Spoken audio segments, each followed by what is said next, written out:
Hey folks, something a little different today. We're going to be exploring Ptolus for Ptolus Tuesday, but from the, I don't know, the into the nitty gritty, how the sausage gets made when in a campaign that I run online. And I thought I would showcase some of the tools that I use specifically for this Ptolus campaign and how I use the electronic materials that come with Ptolus, along with how I'm leveraging D&D Beyond. All right, so for a lot of you folks who have played D&D 5th edition for a while, the D&D Beyond part might just feel like something everyone does or something a lot of folks do. Or I know you could use other tools for uploading character stats and information. This is what we were using.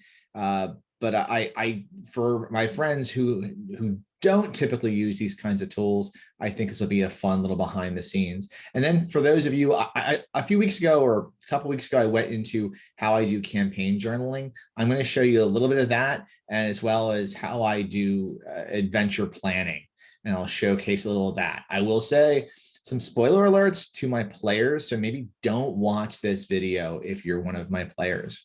I'll apologize now. For whatever reason, my Ptolus backdrop does not know what to do with my hair, and that is to be expected. But I'm going to be doing mostly screen sharing, so I don't think it's that big of a deal. All right, so first screen share we're gonna share here. We're gonna drift over here to the core book. All right, so I make sure that I have full access to my core book in two locations. I like to have the core book next to me when I'm running an online game. I like to have an electronic copy when available, and it's definitely available here. This is the hyperlinked and bookmarked PDF by Monty Cook Games. Great product. If you're going to get, just the PDF, you could definitely, if you like reading books on a PDF, you're not going to be disappointed with this. It's really easy to search through and dig through and do all the stuff that you want to do with any kind of, I guess, PDF. But I make sure I have this available for me when I'm digging through some of the material. I have it on. More importantly, though, for online play is this map, the map of Ptolus. Unlike your campaign that takes place anywhere else in a campaign setting, a city setting, it's really important to have a great map. And there really is no finer campaign setting map that I have seen when it comes to usability next to the Ptolus map. I love and adore the Lankmar campaign setting box set map, or campaign setting map by Doug Kovacs. And it's funny because I do feel like sometimes I'm trying I'm putting Ptolus against Lankmar. I think it's an unfair comparison. They're both trying to do different things, but I've played both games now, and I think they definitely, there's some similarities. But when it comes to maps, this map is so super functional. I'm going to show you why. So first off, from a distance, looks great. It's pretty, but I ran a game this weekend where it took place in Midtown, and every street on this map is labeled. And the further you zoom in, hey, look, it's still labeled, and it's still detailed. So when we had the characters who started out in, at this tavern here at 175, which if I go over to the map key, I could tell you that item 175, hey, look, that was the Old Goose. Well, I could show them right in the map where that was, and I could show them where Delver Square is, where they went later. And the detail in this map is just extraordinary. If I'm zoomed in 300% now, okay? And this is still a great map. It's just awesome. We also use this map when we were deciding where the players lived, where their homes were, because we wanted to give each character a place on this map, a place that was theirs. So for instance, one of the characters, Aloric, the party's dwarf, we know that this noble mansion, that's where his sister lives and where he lives. So it's kind of cool that we will always have this location as Aloric's house. Widry, we know Widry lives up in the North Market. And we also, Widry lives on Passover Road. I just know this now from our one session 0/session 1. They play a little bit, but to know his characters right there, and when he's done with an adventure, that's where his character resides. It's pretty cool. So I like to have this open and available for my campaign. And I also want to make sure that I have the Ptolus full city key, map key available. This map key is awesome because not only does it show off, like, Midtown is that the old goose is item 175. But if I go to this and I punch in page 209, so it says page 209. Was I right? Was I wrong? 175, old goose, page 209. What did I screw up? Oh, that's, you know what? Yeah, duh. That's 209 up here. Here's the old goose. Look, there it is. The old goose, quiet local pub. And all kinds of details right there. Other locales in Midtown. You can link right to this. It says the old goose on Tavern Row, 175 G6. Easy to find. So anyway, that's the map. The map is awesome. Use the map to your best advantage, and really give the players each their own corner of the map. At first, we were going to have the party live together. No need for that in a city campaign. They don't have to have their own place. They can all have their own places. So that's the full Ptolus map experience. Over on the other side here, I'm going to switch over now to Safari. Here's where I keep my campaign notes. I've showed these before. This is the campaign journal that I've got. This is one adventure.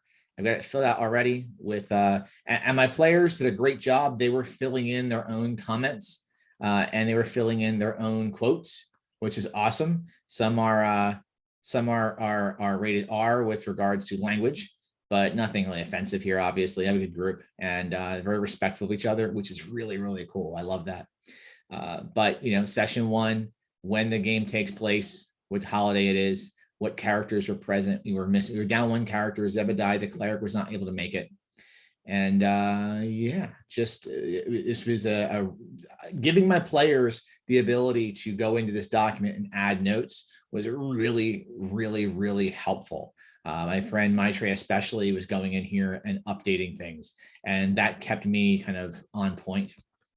And then over here, I keep DM notes. So these are things that are just for me, and my players can't see them. And just some notes on each character. So as for instance, this is the part I kind of want to share. When we did our session 0, I already had the character information that they uploaded into D&D Beyond, and they linked their character to our campaign.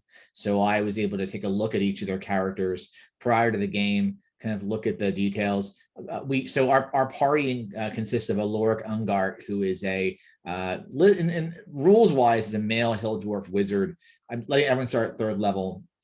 He is an enchanter. There are dwarves in this game that aren't just that aren't hill dwarf or mountain dwarf. So he is technically a shield. I think it's called a shield warden dwarf. No, a grail warden dwarf, which we're going to say is a hill dwarf. We have Astray, who is a Minotaur barbarian.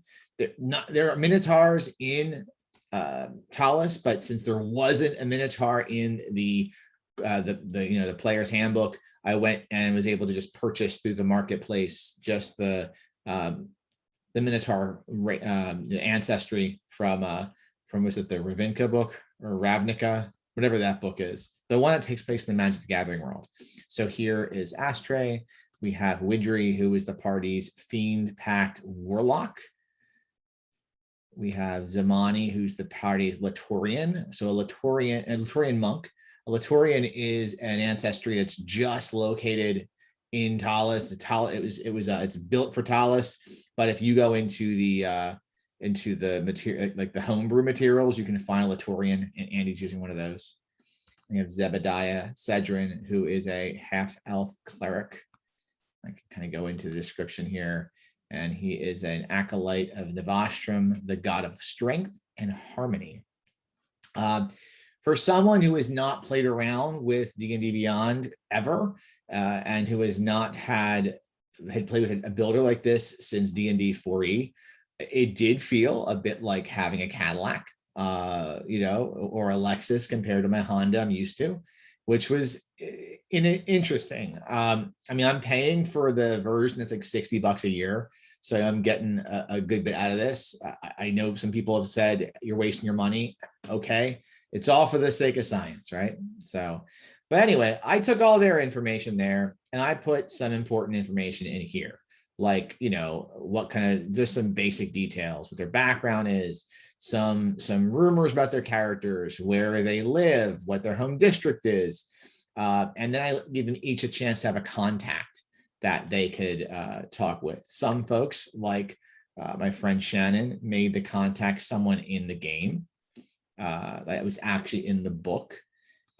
Some folks, Andy did the same thing with Raster, who owns a weapon shop in Delver Square. So everyone had a chance to Maitre, Astre's character or player. I'm not sure who's the player, who's the character, right? Maitre, she went nuts, and this is fantastic. In fact, her notes are so awesome and so at length that I was able to build a lot of the first adventure out of her notes.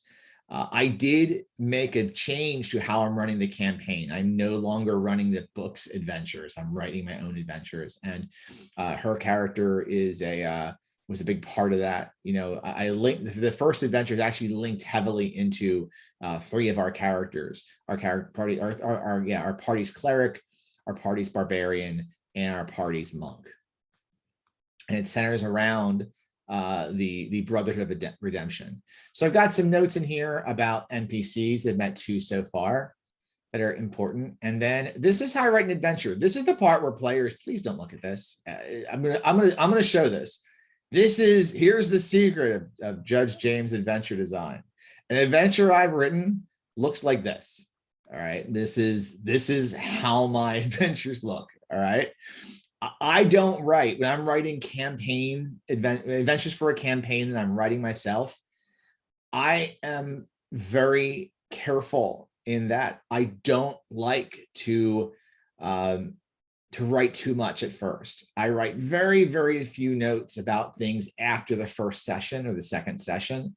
I want to fill in the bullet points with what my players, what they give me, if I'm not running stuff that is pre-published or published modules. So I know this adventure, where it starts out, I want to do an A plot and a B plot. So I know where it starts out. I wanted to start it in media res. So stuff's going down at the Old Goose and they get into a fight.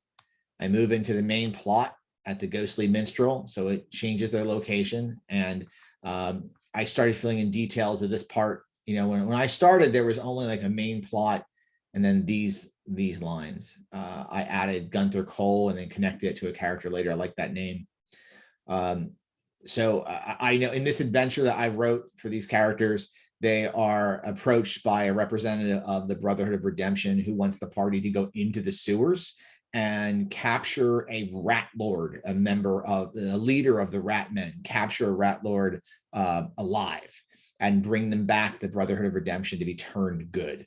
The rat men infest the sewers of beneath Ptolus. So the party, right as of right now, they have no reason not to go and at least they're going to get paid for it, and it's a pretty good offer that they got. If they just want to turn the rat men in for a reward or a bounty, the Church of Lothian is offering a bounty.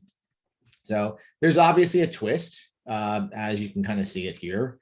And I'm not going to say it. You can kind of read it, but I'm not going to say it. I'll cover a different point. But I still think my players will be watching. Just saying. Future adventure hooks. So this is where I love players giving me details. So for instance, Ashtray, they call her the Bloody Hoof. She got in a fight with someone and she kicked his face in, and she thought the person might be dead, whose face she kicked in. Well, guess what? He's not. So future adventure, a hoof to the face is coming out of that. And then I always like adventures that take place with parties and houses. especially if it's like a nobles party. So since we know the Aloric sister has a cool house, we're going to do a party there. And the adventure right now just says something, something, Aloric sister, something. And that's all it says. Lighting's weird in here. Anyway, so that's how I'm building it, and it's all going to go into here, into the journal and whatnot. And that's where we're at. So I think that's a good update for now. Just kind of show you where I'm taking this thing and where we are going. I have, there are some great screenshots, or not screenshots, images in the adventure, in the Ptolus core book, or in the extras that come with it, that I think are worth sharing. One of which is, Delver Square. Delver Square is the heart of Ptolus for an adventurer. So they have a great picture of this that I shared with the group. Just took a screen cap of that and shared that with the players. Ghostly Minstrel is going to be the party's hangout. It's the most popular, the best of Delver's hangouts that could be. It's like the perfect place. And the adventure tells you this because not only does it have that, it also has it gives you a prices for food of the Ghostly Minstrel. We know a cold plate of loaf of bread of cheese is 3 copper. And beef and vegetable pasties are 2 silver shields. That's pretty cool. And then, oh wow, there's a map of the Ghostly Minstrel. Well, guess what? We got a map on the inside of the Ghostly Minstrel. So check it out. It's all there. Make sure you stop at the Ghostly Minstrel and pay the 8 copper pennies for some sweet pudding with almonds. So there you go. That's just where we're at right now. The sun's coming in, lighting's crappy in this room. I do apologize. If there's any particular parts that you'd like me to cover on Ptolus Tuesday, let me know. I thought just an insight as to how I'm starting my campaign might be helpful. If you have any questions on how I'm doing it, drop those in the comments below. I'll be happy to go in on. Really, the adventure this is just coming out of me taking notes as I read the core book for Ptolus, the main 600-page book. I have all kinds of stuff bookmarked in there, and I think this going to capture Ratmen, a Rat Lord, and bring it back is such a fun, it seems so straightforward, right? What could happen? What could go wrong with that? That's a real simple adventure. I'm hoping to have there be a pretty interesting twist in the end, and I'll get to that later. So, all right, well, play nice, friendos and kiddos, and I will see you all tomorrow.